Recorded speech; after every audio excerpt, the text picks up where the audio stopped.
Une élue, mais aussi une militante. Ce jour-là, Michèle Rivasi manifeste contre les boues rouges à Marseille dans sa circonscription, comme d'autres élus, dont sa concurrente Cécile Duflot. À un moment, il faut savoir ce qu'on veut. Est-ce qu'on veut des grands généralistes qui nous font du blabla ou est-ce qu'on veut des gens qui concrètement ont fait bouger les lignes?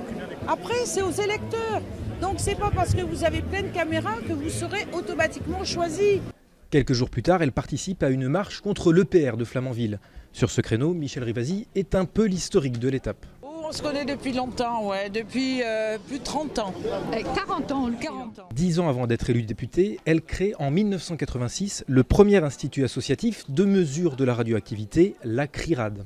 Quand j'ai monté ce labo, c'était le droit de savoir. Je trouvais ça scandaleux que des autorités d'État puissent mentir comme ça aux gens. Une ancienneté dans ce combat qui en fait, selon elle, la candidate la plus crédible. Vous voyez, c'est pas la première fois que je viens ici. C'est pas parce qu'il y a une campagne électorale que je viens là. Et les militants, c'est très important qu'ils sentent qu'il y a des politiques avec eux qui ne lâchent pas. 17 000 personnes voteront à la primaire des écologistes. Parmi eux, 10 000 ne sont pas adhérents du parti.